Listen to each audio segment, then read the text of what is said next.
At the wise old age of 21, I've slowly but surely come to realize something. From birth to adulthood, we have been lied to. I don't mean the obvious examples of being told that a fat, bearded Finnish bloke breaks into your house every December to deliver presents, or government officials consistently failing to live up to their promises, or even health nuts advocating that egg yolks will make you fat because of high cholesterol. I mean, don't even get me started on that steaming pile of bullshit.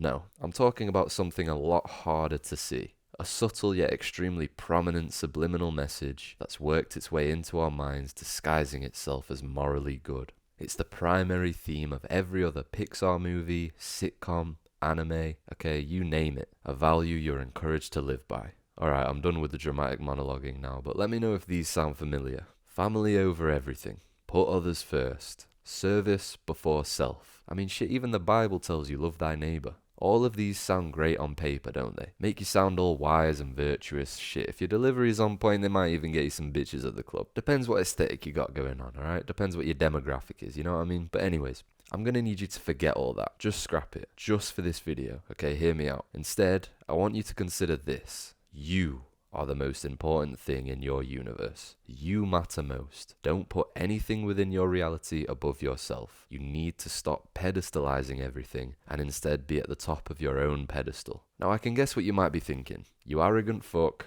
What about staying humble and looking after one another? Hold them horses, okay, my brothers and sisters, hold them horses. I'm still a kumbaya type of guy, okay? I've been known to dabble in loving thy neighbour and whatnot, alright? I'm going to explain myself. For the past 30 months, I've been in a relationship with my girlfriend. That's 2.5 years, okay? 10% of my life. You might as well call me a relationship guru. Over these months, I've noticed something interesting. Me and my girlfriend are a great match for each other. We get along really well.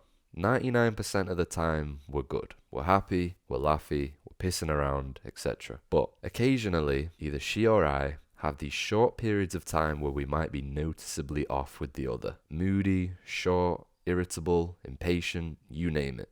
Something changes. It's never been because of our actions. For example, if I'd categorically done something to piss her off or vice versa. It's not because of any external factors, like having a bad day at work. It literally just seems to be a random dip. So if it's not due to something that the other person has done, or something outside of our control, the only other explanation is a dissatisfaction with ourselves. If we are unhappy with ourselves currently, could be anything. If we've eaten poorly, not done the exercise we said we were going to, not gotten further along with that project we started, if we've not taken the steps to be satisfied with ourselves, we then project that dissatisfaction onto the other. To reinforce this, we tended to have these rare periods slightly more often at the beginning of our relationship, when we were both less disciplined, less healthy, and less driven. But as we've helped ourselves and helped each other, and grown as individuals, the strength of the relationship also grew. This doesn't have to be isolated to your partner. For example, from 2022 to 2024, I worked a full-time job that I absolutely despised. I've talked about this way too much on this channel. If you want to hear more, then I've put a card at the top of the screen that will take you to this video. I thankfully quit in August of last year.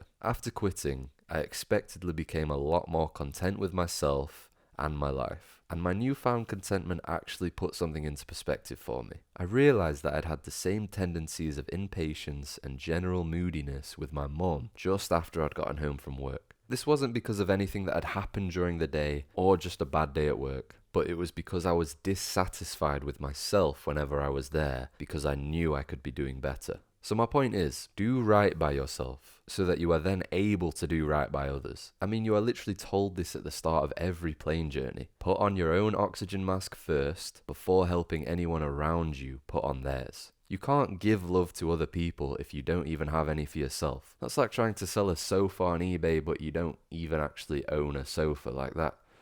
It's just not gonna work, mate. Like, are you dumb? I'm aware it sounds vain, it sounds selfish, but the truth is, doing this is actually the most considerate and selfless thing you can do for others. Take steps to become the best version of yourself so that you can then influence and help others to do the same. Get to the point where your self-discipline, self-worth, and self-confidence rubs off on people, so then they'll reciprocate that and rub off on you. And then you and your inner circle end up becoming some kind of superpower, just bouncing off of each other. Take steps to become happy with yourself so that you can then project that onto others, instead of being a miserable twat all the time that just makes everyone feel bad. In no way am I saying that you have to spend the next 3 years ignoring all of your friends and family until you become the next David Goggins. What I am saying is, take it on a day-to-day basis. Wake up early, see the morning, attack the day, eat clean, go for a run, do whatever work needs to be done, and by the end of the day, you'll be chuffed with yourself, mate, because you've made sure to prioritize yourself, and then you can pass that on to others. You keep doing that over months and years, and you're going to have grown exponentially, and as a result, so will the people around you. Humans are far more sensitive to emotions and energy than we are led to believe. We are sheep in a way, as much as you might not like to admit it. If you're constantly surrounding yourself with ambitious people that talk themselves up, you will follow and become that too. Be the first domino that falls within your circle, and bring the others with you. And next time you feel yourself being moody, short, and impatient, maybe consider that it's because of your own actions, or lack thereof, rather than other people. So far, we've talked about why you shouldn't put others above you on your pedestal. But now I want to look at this from a slightly different perspective and discuss the dangers of pedestalizing your goals and aspirations. Goals. We all have them. Or at least, you fucking should, mate. Goals come in all shapes and sizes, and everyone's are different. You can think of your goal as an attractive woman or man sitting at the bar. I mean, it could actually be that. I guess it depends on your current whereabouts. If you're watching this at a bar, put your phone away, brother. Socialize. But yeah, naturally, you see this specimen and your brain will instantly pedestalize them. You'll build up an impression of them in your head and you'll start to see them as something bigger than what they are. You begin to start wanting their approval and you may even feel desperate. The more you do this, the more detrimental it actually is. Visualize this for a second. The higher you put something on your pedestal, the further away they get from you and the more unattainable they appear to be. What are the effects of this? 1. If you perceive your goal as above you, you will feel unworthy of it. Already you're at a disadvantage. You fucked yourself. You're staring at the girl at the bar and thinking, nah, she's too good for me, and you've basically already given up. If you do still manage to work up the courage to start talking to her, you're already going into the conversation with a losing mindset, desperation and neediness, and a severe lack of belief. This leads me on to my next point. 2. The further away it is in your mind, the harder it is to comprehend getting there. Your goal is only as far away as you perceive it to be. If you picture your goal at the end of an 100-mile walk or at the top of Mount Everest, you're far less likely to even take the first step because you believe you're incapable. 3. You put yourself in a state of lack. The universe is one big mirror. If you are constantly putting out that you need something or behaving desperately, you are simply affirming to yourself that you don't have this thing, and this will continue to be your reality.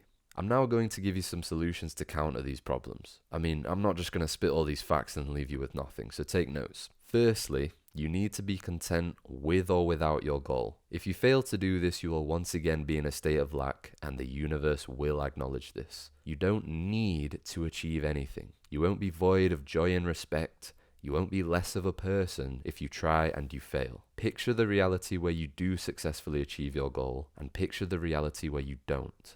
Become content with both of them and lose your sense of desperation. Secondly, I'm going to need you to perceive your goals differently in space. Instead of seeing them as something above you that you are going to have to climb towards, see them as below you and as something you are constantly falling into. What's easier, going upwards, using all your strength to fight against gravity, or working with gravity to effortlessly fall to your destination? Not only will this make your ambitions seem far more attainable in your head, because if you're falling, you're inevitably going to land somewhere, in this case your goal, but you will also have a mental shift where you stop believing that everything is a struggle and a hard climb. Instead, you will begin to flow with the natural forces of life. If we take the example of working with gravity in order to fall into your goal, that is just a representation for the universe working with you instead of against you. And if you start to believe that the universe has your back, everything just becomes that bit easier, that bit more relaxed. You feel as though a weight has been lifted off of you,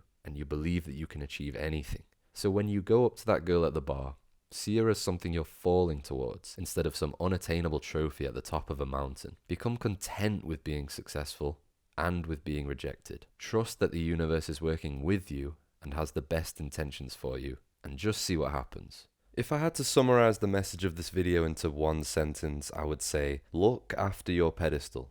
Take care of it. Think about what you're putting on it and what you're not, and what effect that is having on your life. I hope this helped. Good luck out there, people. If you made it to the end of this video and you enjoyed, then please leave a like. It goes so far, and if you want to see more, I upload weekly, so make sure to subscribe. Also, let me know what you thought in the comments down below. We're now at the segment where I talk about my artwork. For more artwork, I have an Instagram that I'm going to link in the description, and I also have a small shop that I sell posters and t-shirts on. I like this one. I think it portrays the message I wanted to tell quite well. I think it's quite effective. I don't know how you girls wear high heels, man. Like, they just look so impractical. Like, they look like if you were to wear them too often, they'd turn your foot into some kind of kitchen utensil. You know what I mean? Maybe you don't know what I mean. Maybe I'm just yapping, but anyways, that's it.